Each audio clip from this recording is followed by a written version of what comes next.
what's crazy? This is the first time that the theme song for this show is actually relevant to the movie that we're reviewing.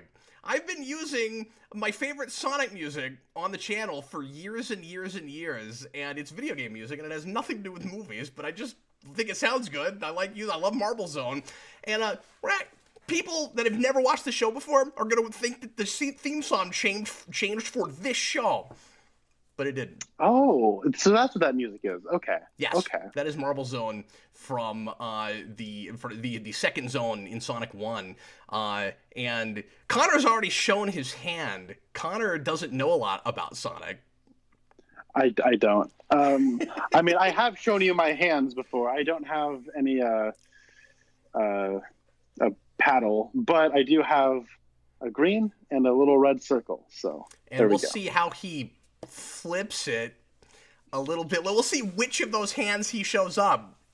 Yeah, with how he felt about this movie. So, the Sonic the Hedgehog movie is a thing that should have bombed at the box office because of the initial design that everybody was really angry about, of course, with the actual hedgehog. People didn't like that. They wanted it to, look closer to the games, and people thought it was kind of creepy looking, kind of nightmare fuel. And the director and the studio intelligently went back and changed every frame of animation with that design and made it look a little bit closer to the games, and people actually came out for it. I think a lot in support of the fact that they listened to the fans and changed it. And I don't want to spend the entire time talking about that whole situation, but I do think that this is one of those rare things where it was actually a really good thing to listen to the fans. I think sometimes that messes with things and ruins stuff, and I don't think we should be making stories by committee, and certainly the fans should not be part of that committee. If you put a thing out and nobody likes it, you just know better for next time. There's not any interest in that. But I much prefer a pure initial artistic vision, even if it's not what I want and even if it's misguided or flawed in some way. This is one of those exceptions. I don't know if it's the exception that proves the rule, but I don't know if you agree with that. I think that's an exception. I think it's a good thing that happened. Yeah, it's certainly unprecedented in terms of, well, I mean, there's never been a Sonic movie, but I haven't really heard of a trailer drops and it gets enough of a response to where they stop the movie's release and then change that. I think that just is indicative of the time we live in and how fast information moves with social media. So. Yeah, I mean, the closest thing that it's similar to, the big thing it reminds me of, is the Ninja Turtles movie, and I actually have a lot of parallels to make with this in that movie. But the 2014 Ninja Turtles movie was changed that way really early on in the production. We didn't even get a trailer yet, but as soon as people got wind of, the Turtles are supposed to be aliens, they went back to the drawing board and changed their script, and I think probably watered it down really hard and made it a lot more generic than it might have been. I've always said, I don't know that would have been a good movie, but I think that was a situation where their hearts were not in making what the fans wanted, so they shouldn't have done that.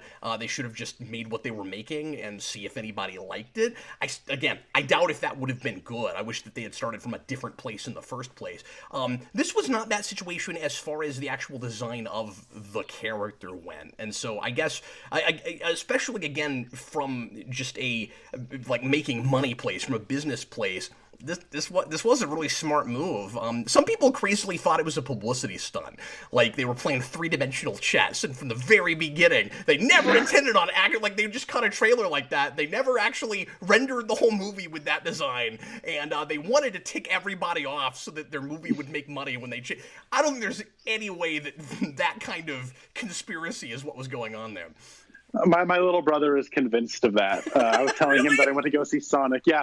I mean, it's kind of like with Scorsese when they were making either Goodfellas or Casino. There's a torture scene that they were going to do. And Scorsese said, we will get an NC-17 rating if we do this. Let's shoot another scene that will get an NC-17 rating. And then we do the first scene that we want to do. And then we'll get the R rating by contrast. Wow. And then they did that. They did the more intense torture scene and they only got an R rating. So they were like, oh. Okay. But I mean, and so, manipulating a ratings board like that is one thing. Manipulating the culture in going to see a movie that you knew they wouldn't care. Why don't you just make the movie you think they want then?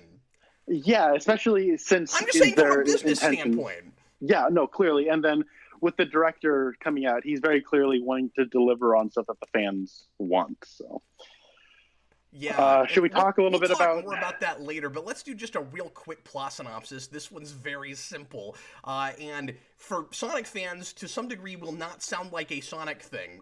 But Sonic comes from some unnamed island somewhere in another dimension. Let's not have any mythology and name things in this. And he uses rings, which in this are interdimensional portals, in order to come to our world, because he is basically like a mutant in his world being chased by echidnas, and the echidnas want his power, and so he jumps through a ring to Earth in order to escape them, because he just loves using his powers too much, and he couldn't bring himself to hide, which I think would be very difficult in the world that he lived in, because even though he's the only person with those powers, it looks as if it was made for him to use them. And then he comes to our world, and he hides out for 10 years, and he becomes a big pop culture aficionado, so that he can make as many pop culture references as humanly possible in the film. And then he gets picked up by a police officer who helps him to, who becomes friends with him throughout the movie. He's like the sheriff of a small town. He's that real kind of typical archetype. And he's like friends to the animals. And then he helps Sonic to escape the government, and the government sends a crazy mad scientist after him, because that's what the government always does. And that's Robotnik, and who is Jim Carrey, and it's basically just him escaping for his life the whole movie, and trying to get his rings back, because he accidentally threw them in a portal that went to a big city, and so they have to, so that we can have an excuse to not spend the entire movie in a small town. So we go to a big city, and we go try to get the rings back, and that's pretty much the movie. that is pretty much the movie. Connor, how did you feel about Sonic the Hedgehog? Well, we don't do science, but Sonic the Hedgehog made me feel like I stepped into a time machine and got transported to 2005. Yep. Look, I don't know much about Sonic at all. As a matter of fact, I've made a comprehensive list of everything I know about Sonic, and it fit into this tiny card. I know that he's blue and he runs fast. I know that he's got a sidekick named Tails. I know there's a girl one who's pink. I think there's Knuckles, and he's like a Yakuza or something. He's an and echidna. then there's an echidna. Oh, okay. And that's why there's echidnas at the beginning of the movie. Okay, I didn't know what those were. They looked like hooded things. Can I be honest with you? I didn't know that until I read a plot synopsis. So allegedly those are echidnas, but I did not get that from the movie. Oh, okay. I saw that on Wikipedia. I know there's a black furred one named Shadow. I know there are rings. I know there's a Green Hill Zone. I know that from Super Smash Brothers. And I know that the bad guy is Robotnik or Eggman. Mm-hmm. I don't know why Eggman, but okay. And then I know that there's a very committed, rabid fan base that is just very devoted, and there's a lot of fan art, and that is why I made my SSSS post. Which is maybe my favorite SSSS post. It was so great. So I didn't know. We're going to derail for just a second, because this is so great, and I encourage everyone to try this. Apparently, if you type your name, it might not be spelled the same way, but if you type your name in Google Images, yourself the Hedgehog, someone has drawn a Sonic the Hedgehog-esque character as if it was themselves, because they're named that. And like, there's so much fan art of just whoever the Hedgehog. We found it. Not one person who tried this exercise in the Secret Society on Facebook couldn't do it. We all found. I've seen Eric the Hedgehog. I've seen Connor the Hedgehog. We did it with my real first name and Logan and Captain. All three of those are in there. Yeah, that was very entertaining. So, look, I don't know how to describe my experience with this movie. Yeah. I don't know anything about this. And similarly, like, I missed the boat on a lot of like pop culture things. I don't know much about Teenage Mutant Ninja Turtles. I don't know much about Transformers. I don't know much about like Power Rangers. So this was a similar experience to like when I'm 11 years old and I see Transformers, where I'm like, oh, I guess I'm going to watch this Transformers movie, and everyone seems to like it, so I will like it. And I was just like, oh, I mean, they transformed and they fought, so I guess it was a Transformers movie. Yeah. And so based on everything I know about, well, I mean, I know he does not live on Earth, but this is what you do is you do a portal. This is a very 80s, 90s thing, because I know that doesn't Masters of the Universe do this, where, well, let's make a portal and they'll come to our world so that we can save on budget.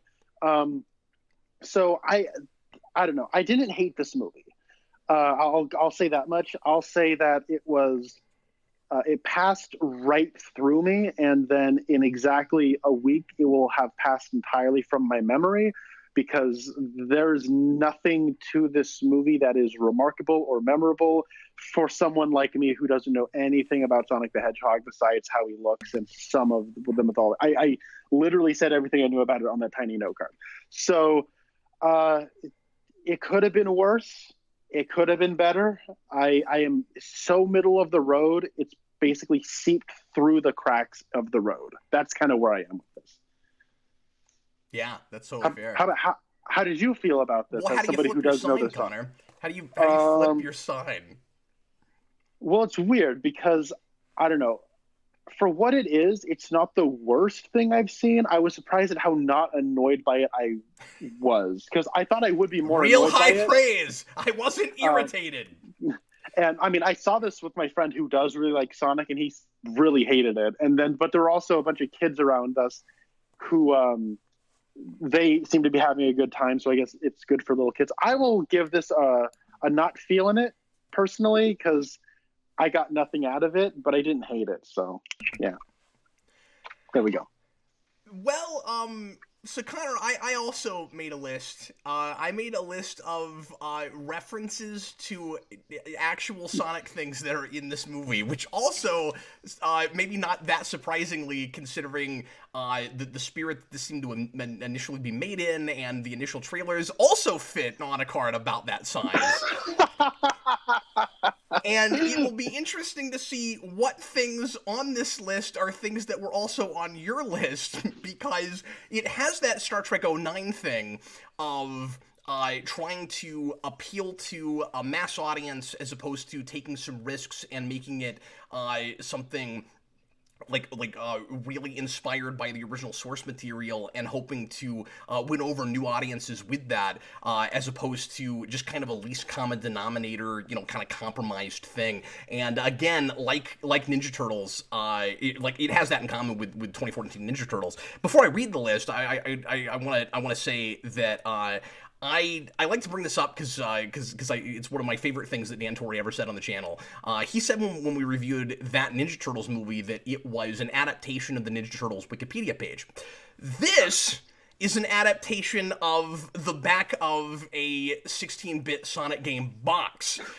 It doesn't even bother to look any farther than that. I don't know if anybody actually played a Sonic game going into this. I think that there are a couple of deeper pull references than that, but I wouldn't call them deep pulls, that somebody maybe had a kid that worked on this movie that played Sonic games, that in passing they heard about a thing and so they threw it in the movie.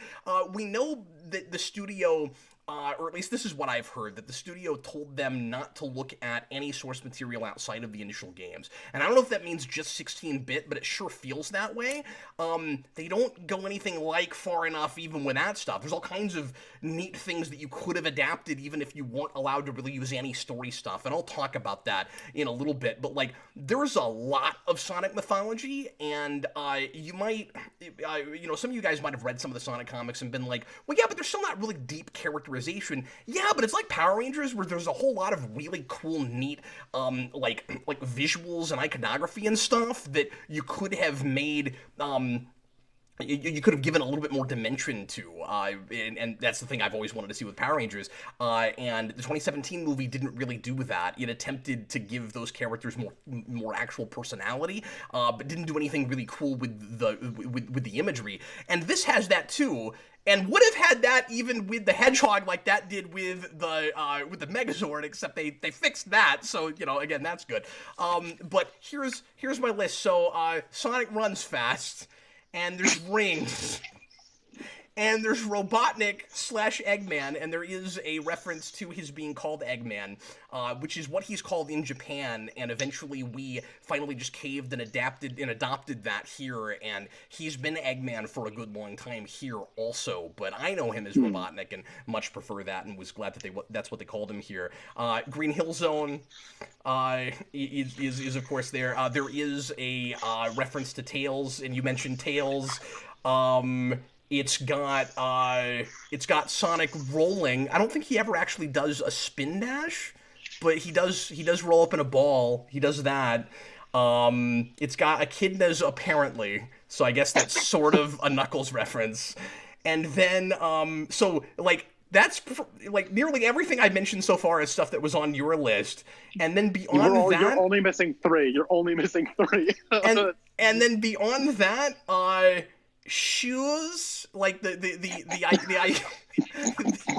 iconic Sonic shoes, which we have to make a big deal out of an origin of, and the origin of it makes no sense.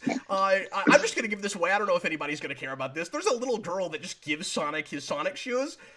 They don't look like little girl shoes. I don't know where she got those. I don't know why they look like they've never been worn. I don't know where they came from. She's just like, these would fit you perfectly. And you, Sonic Rella, and you should wear them. And I'm like, I don't know where she got those. I don't understand that. There's some underdoggy origin stuff in this movie, to be sure. So Hilltop Zone is referenced on a sign, as is Mushroom Hill, because that's one of the only other dimensions that we get a glimpse of. So now there may be some other things that I missed. The only zones that I noticed reference to were all hills.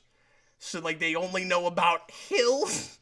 Apparently, I think that zone in Sonic and Knuckles is Mushroom Hill Zone. I think, unless it's so here's the thing. But here's the thing, though. That's odd. They never say zone. They just say hills. They're just that's what's interesting. They're just references to those things. Yeah, and the Green Hill Zone thing irks me a great deal. And again, I'll mention that in a minute. I am a big Sonic fan. I have a lot to say about this. All right. So your review is interesting, Connor, because this movie was made more for you than it was for me, and you found it as unmemorable as I did, and uninspired. It's not for Sonic fans. Like when you say I don't know anything about Sonic, this isn't for me. I don't know what I'm supposed to take from this. Yeah, me neither, buddy. Like what it has in common with Sonic are the things I just listed. I mean, that's what's there. That's it. Sonic runs fast, and he's got, like, a cool attitude. And that's it. I don't mind Sonic's characterization in this. I don't like that he's just kind of a little kid victim. Like, he doesn't really have any kind of a character arc in this. It's just, it's like the, mutant intolerance thing, where, like, I don't know why you would do that with Sonic. First of all, I'm gonna try really hard not to go on a bunch of tangents, but I have a lot to say about this. So, Sonic, I've never thought of Sonic as having superpowers. Like, I guess he does compared to a human being, but like I never thought of it as like Sonic is the only person on the planet who can do what he does. Like, he probably runs faster than anything else, and we don't see like a whole lot of other hedgehogs in Sonic things. Like, we see them, but like I think they all run fast, just maybe not as fast as Sonic. Like, I never saw it as he's just this really special thing with powers. Like, everybody in his universe has some kind of ability. Like, I never thought of it as superpowers, and in this we treat it like he's the most powerful thing in existence, and that's why everything is after him, which is a weird way to take it. And I'm also not saying that it's bad because we changed things and it's not original source material or whatever, but I mean, as a Sonic fan, I would have liked something closer to original source material. So if you're not going to do that, like I always say with superhero movies, I want to be won over in some way. I want there to be something kind of, fresh and new and some cool reason that you went some other way. Like, I like the Constantine movie. It's not really anything like John Constantine comics, but there's cool stuff in it. There's some creative ideas there. This is not the most creative thing. It's real by the numbers. It's real plug in for a formula. And it's like Connor said, plug in for an old formula that we've kind of, for the most part, thrown away because we used it too much. Sonic, we have to do that thing where Sonic's his own MacGuffin. Like, he is, He's like the most powerful thing in existence, and so everybody's after him. And then it's also got the MacGuffin of the rings, but like it's just, you know, run away from the bad guy, don't get killed, oh woe is me, nobody, like I'm not allowed to be myself. And then at the end he has friends and he can sort of be himself, but he still has to hide. Like there's not a compelling character arc. But anyway, so we got rings that take us to other places. We don't do anything with Chaos Emeralds at all. Like, I don't know how you do an adaptation of only Sonic games and there's no Chaos Emerald. That's really odd. That's apparently a thing Connor doesn't know about because he didn't put it on his list. But, like, in Sonic games, there are special levels where you earn Chaos Emeralds, and you're trying to get all of them, and usually I think the magic number is 8. How did we not use that to be the thing? To open up to open up portals to other dimensions. Like, you could have done some sort of thing where you need to collect rings in order to like get an emerald, and then that lets you go to another place. Like, there's all kinds of stuff in the games, like really iconic stuff that you would expect to be in a Sonic thing. That even again, if you're not going to do any story stuff from any Sonic story stuff, would be fun to put in a movie, and you could have been creative about what to do with it. I will go as far as to say that even though this is probably technically a worse movie than this, the Mario movie does more clever things with the actual Mario mythology, and it's that movie, and there's more like deep pull references in that. So I don't know. That's just kind of sad. Where it loses me immediately is how we handle Green Hill Zone. So Sonic lives on, like I said, an unnamed island. We're not going to call it Mobius, but we're not going to call it anything else either. He's like, this is the island where I'm from. I don't know. When I tell people where I'm from, I'm like Kansas, not like the middle state. You know, like I'm not vague. I'm from somewhere. Again, the 2017 Power Rangers movie did that too. It's like we can't name anything. Like, let's not have any mythology. Can I just say another thing it has in common with the 2017 Power Rangers movie is baffling product placement, which I want to get to later. Yes, but I loved it in Power Rangers. It seemed to be well in place there in a way that it wasn't here. There's an Amazon thing, but I think that's just like a one-off reference that actually I thought was funny. But yeah, there's a silly thing at the end. Oh yeah, you're talking about the restaurant, aren't you? Yes, and there's also another product that. Anyways, so so. So Sonic comes from what looks like Green Hill Zone, Connor, and we don't name it, and then he comes to our world, and we do a clever reference to Green Hill Zone being the small town where he's at now, and it's called Green Hills. At the very least, don't show us Green Hill Zone. That's so weird. Like, why would you do that? Look, one of the things that makes this feel like a movie that was put in a drawer for 20 years, like Connor was talking about, is it does that thing that I feel like we ought to be past now, especially with advanced CGI technology, where we have just like lip service references to things because we don't have the money, we don't have the budget to put it on screen. When this thing shows you Green Hill Zone for 40 seconds, it looks fantastic. And you just want that movie. And it's the same thing as the 2017 Power Rangers movie, where you open that movie with a minute and a half, and Man of Steel on Krypton, but that's better because it's 15 minutes, and I'm the only person on the planet that would have wanted that to be an entire movie probably. But when you look at the beginning of 2017 Power Rangers, and you've got Bryan Cranston in a ranger suit, and he's crawling through a wreck and all that, you're like, yeah, this is awesome. And then it's not that movie. Oh, that's unfortunate. The same thing here, and I had somebody that sent me a message after he saw this, who was like, so you're gonna really double down on it now that you've seen it, on this should have been, because he knew that I didn't care for it. You're gonna really double down now, right, Cap, on this whole thing should have been animated? No, leave Jim Carrey live action. Let him be the only thing that is. Do the entire movie in Sonic's cool CG world. Make it Mobius. Make it whatever. Adapt zones from games, and just have it be an adventurous quest movie where you go to a bunch of different levels.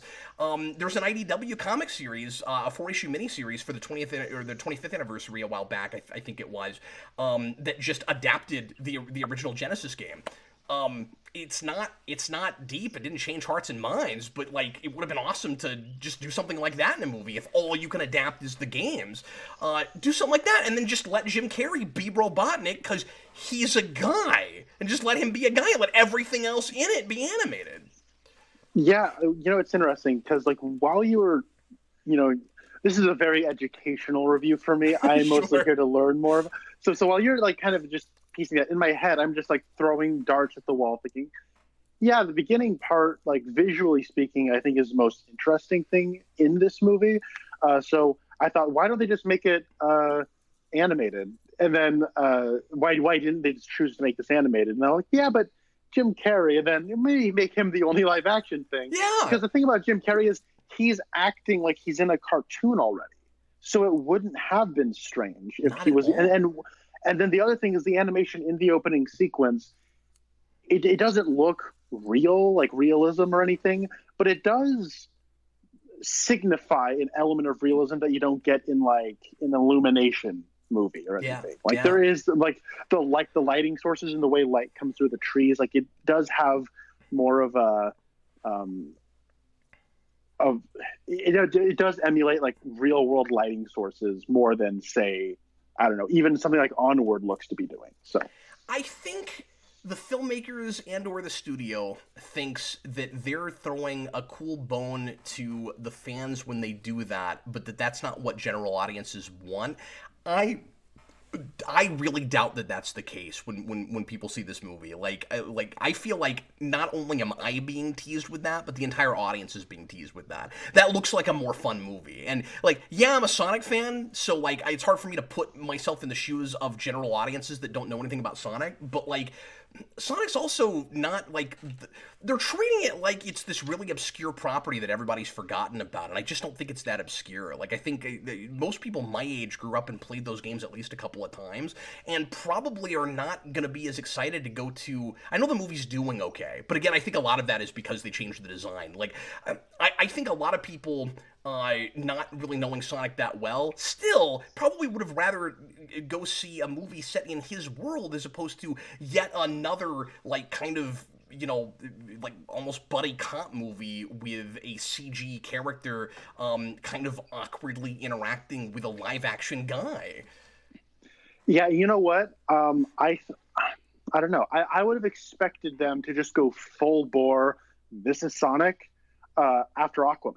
Yeah. Because here's the thing about Aquaman made $1 billion. That's a great point. But here's the thing about Aquaman. Aquaman is what happens when a bunch of suits in the studio say, okay, they have a bunch of Aquaman comics and they sit back and they think, okay, how can we do all of it? So, and like, they just like go full bore, like everything that like, and a little bit more of what the general public thinks of Aquaman and what the first thing that like a comic book fan might talk about when they say when they talk about Aquaman is sort of in that movie. Yeah. It's like, it's arguably overstuffed. I don't even know if that's a good movie, but I highly enjoy Aquaman because it's so committed to being what it is. Yeah, same here. And then you have something like this, which is that that's a deeply mid-2000s flawed movie, but I enjoy the crap out of it, and that's I do totally too. And that's a completely different kind of strategy where like that movie looks terrified it's never going to get another one, so it's got to put an entire season of television in one movie. This is doing that old school. We better get the audience acclimated to it in like an origin thing before we really do it, and that's what's annoying because. If they make a second one, it's just going to be Star Trek Into Darkness again, where it's, okay, but it worked, so let's slowly continue to acclimate it. It's like, no, just go full tilt jump into the swimming pool. If it works, it works. Go for broke. It's a movie. And they're trying to make us think that they're willing to go all the way and make a real honest-to-God full-tilt Sonic movie with the after-credit stuff and with Robotnik at the end. But, like, I don't trust that. I will say that it's not like an unsalvageable mess. The nice thing is, in not giving us any origin, or excuse me, it's all origin, in not giving us any real mythology stuff, they're a blank slate. They can say they can say that Sonic's world is anything. Like they can still go back and make it, like essentially Mobius from comics. There's a lot of different things they can do, and they can have Robotnik go to Sonic's world and mess it up, which I was really surprised was not the initial direction with this, because it seems like the perfect, like, Fern Gully Hollywood take. Like Sonic is initially an environmental messagey thing. How did Hollywood not make that movie? Right? Like Robotnik transforms this beautiful like woodland utopia into factories that pollute the air, and he takes a bunch of animals and turns them into robots and enslaves them. And like, you don't need the comics to have that. That's what the first game is. I don't understand how we didn't make that movie. So what you're saying is the Lorax was a better Sonic movie. Yeah, I mean, like, insanely heavy-handed and not very written, and not very well written, and this could have been a disaster if it went there, but that still sounds like more of a potentially fun time than this. And I'm not saying there's no fun to be had. I know I'm being really hard on this, again, partly just as the Sonic fan I am, but I'm telling you, if I didn't know Sonic, I imagine I would be in exactly the same place that Connor is, where like it's just what is fresh here? I mean, we've just been here and done this 6 billion times. I didn't buy the relationship with the sheriff and Sonic, really. Marston is trying, and he is as fun as he can be, and I like that he kind of gets that he lives in a heightened sort of cartoony world, but I never buy that he and Sonic are on screen together. Like when he in interviews talks about how in shooting this, it's not even like somebody in a costume standing next to him. It's usually just like, you know, like something on a stick or like a plush doll or something. And like, yeah, it shows in the performance. It doesn't feel like he's acting against anything. Interesting. I thought the relation. I did believe they were there together. Okay, that's good.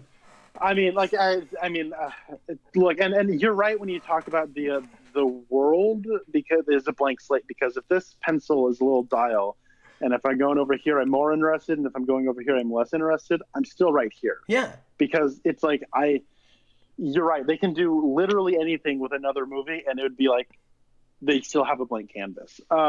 Now, I want to say though that the beginning of this movie did feel like it was made 3 months ago to me, just in terms of the way it's integrated into the story. Because, I mean, obviously it can't be, because it's so fully animated, and that probably took hours and hours and hours and maybe a whole year to just do that one sequence. But it's so weird to me at how fast and like of a backstory it is. And there's like epic music playing, and the stakes are so high, and I don't know anything about what's going on. I don't know who the people with the bags on their heads are. I don't know who this owl lady is. I know who Sonic is because And the owl lady is made up for this movie. That is not a thing. Like, oh, okay. No, all of that is manufactured. It really is just as simple as Sonic's got superpowers, people are after them. The end. Like, that's all it is. Yeah, so I was worried when this movie opened, because it starts off with, hey, Deadpool came out, so you're probably wondering how I got here. And I was like, oh, no, I can't do this. I just saw Harley Quinn. I can't do this. And then we get that really quick, I think, rushed opening sequence to get him to Earth. And I was thinking, this is going to be a disaster. But I do think after the title card, and it goes to, you see him, like, there's a bit with a turtle that I thought was cute. And then our introduction and there's like our introduction to James Marsden and his wife. It wasn't breaking any mold. It was extremely formulaic, but it wasn't like bad or anything. It was just kind of hitting the beats all right. There was some insanely bad product, which I guess I'll get into. I think we can all agree now that we know how they were able to pay for the Sonic redesign.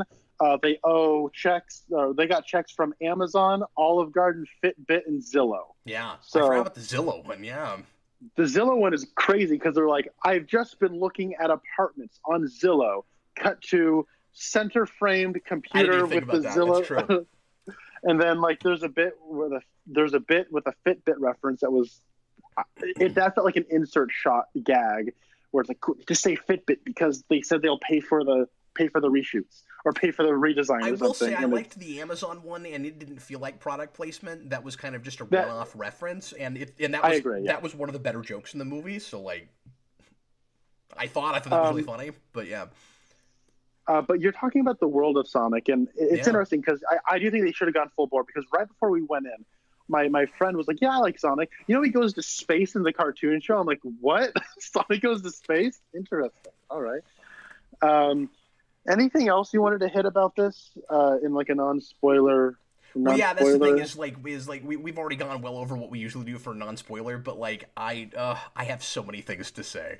I'll hit a couple things real fast. So Jim Carrey is great. I of course I'm a big Jim Carrey fan. I love him. It's so nice to get to go back to the '90s in that way and get to see Yeah. in his prime Jim Carrey comedy at full form. He's not lost that. He can do that at any time. You can just snap his fingers and do that again. He doesn't always have the best material to work with. I think the script is hit and miss all over with this, especially as far as comedy goes, where there's just jokes that like miss real hard, but other ones that kind of land for me.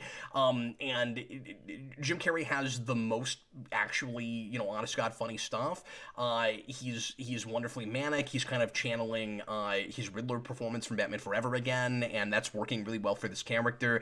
I think he and the Riddler have peculiarly a lot of things in common.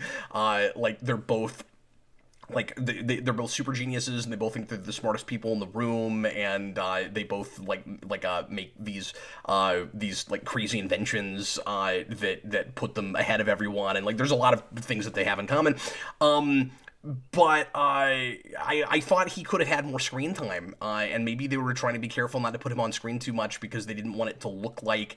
And I respect this. I don't think they wanted it to look like an actor vehicle, like a star vehicle. I think it should have. I think it should have been more of a Robotnik's movie, and I would have liked to have gotten more actual backstory and stuff from him, because, and this happens a lot, but when Jim Carrey in interviews talks about Robotnik, he talks about it like he has backstory, and there's really not a lot of that in this movie, so it's weird.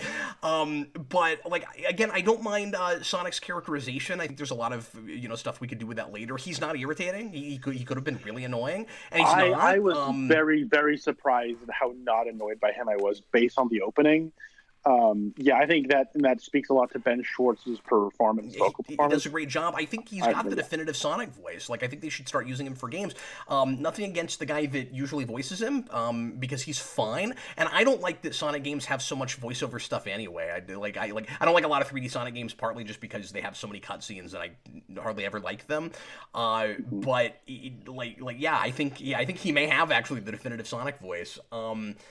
But I also just thought that it was kind of clunky story wise in the same way that the Ninja Turtles movie was. Like, it's got some weird plot holes that are just like really easy to circumnavigate, and I don't understand them. And I'll throw out a couple little things to not spoil too much. But like 40 minutes in, most people that are still watching this have seen the movie, I'm sure.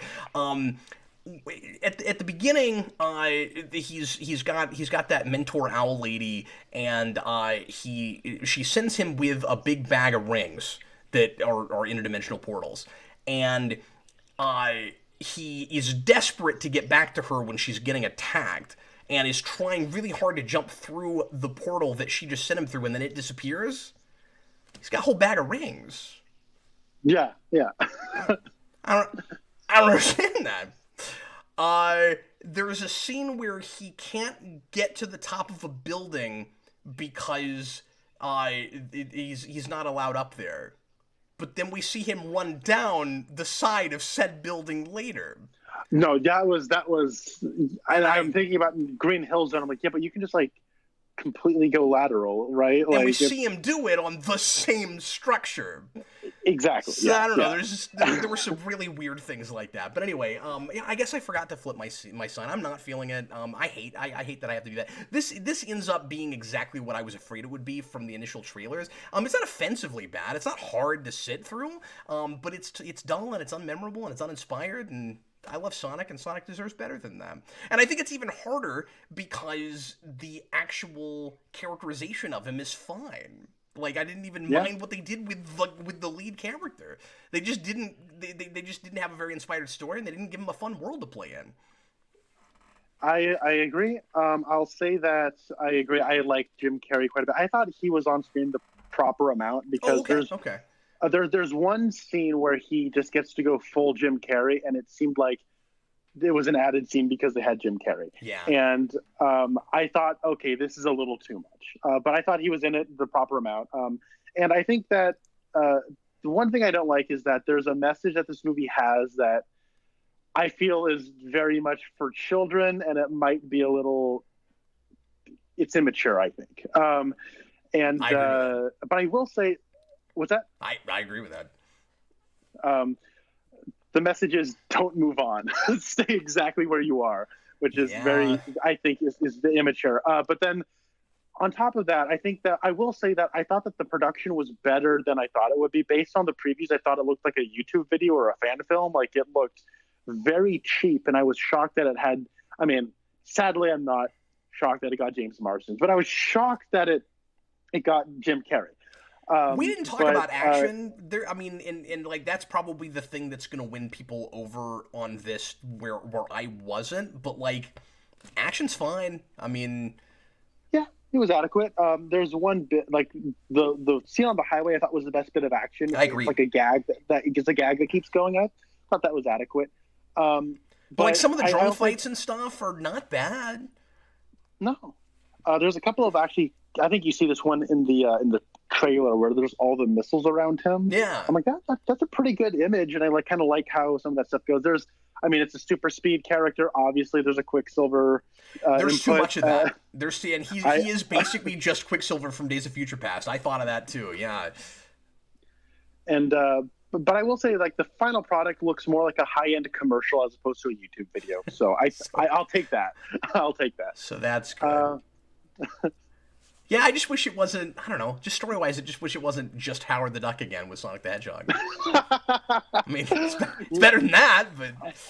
I haven't seen Howard the Duck, but I do own Howard the Duck on Blu-ray, so I'll be sure to watch that pretty soon and then see how it compares. I should also say, it's Stranger in a Strange Land, but it's not Fish Out of Water, and I guess I kind of appreciated that the whole movie wasn't Sonic going, what is this? What is this? Like, I mean, again, I think that's just an excuse so that he can make pop culture references. And so, like, that's a little bit annoying, I guess, but at least he's not, like, you know, putting a plate on his head and going, is this a hat? You know, like... Yeah. And I don't know, I feel like there's a lot of comparisons between, like, this and Detective Pikachu. I guess these are the two most recent video game movies, and they have similar things. I may have liked this a smidge more had I not seen Detective Pikachu, because I think that is a more than a marginally better movie than this. Oh, I actually like this a little bit more than Detective interesting. Pikachu. Okay. But I'll say this. This is more of a nothing movie. But that embraced the Pokemon, is the thing. That felt like a real Pokemon movie. And I also thought that the actual, you know, story in that film, while it was a little bit by the numbers, got there more organically. So... But I know about as much about Pokemon as I do about Sonic, and I think Detective Pikachu, Detective Pikachu, Sonic the Hedgehog, Detective Sonic, the Pikachu. But there's a thing where that movie is, I think, more ambitious. It has more on its mind. It's trying to tell more or less like a story and goes full bore into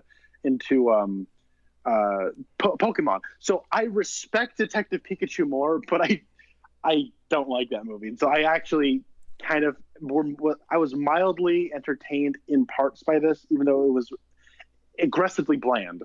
So I'd say to me they were comparable in terms of not being remotely a fan of either of the properties. Sure. So. Well, I think Detective Pikachu is way better than this, but that's just me. Well, anyway, everybody, thanks a lot for watching. We sure appreciate it. We went pretty long for a not spoiler cast, but it's Sonic. I had a lot to throw at this. So anyway, leave your comments. Let us know if you like this, or if you didn't. It's not unwatchable, so I mean that's good. But I still had to flip my sign red, because I knew it wasn't gonna crib from a lot of source material, and I was hoping it would come up with like some new mythology that would get me excited, and it just didn't do that. So yeah, well, I mean, I'm glad you liked it, because like earlier you described it as underdogian. So there are things about it that are underdogian. Yeah. All right. Well, anyway, we'll see you later, folks. I was Captain Logan. This was Connor Nielsen. We'll see you again soon for another one, guys. Bye.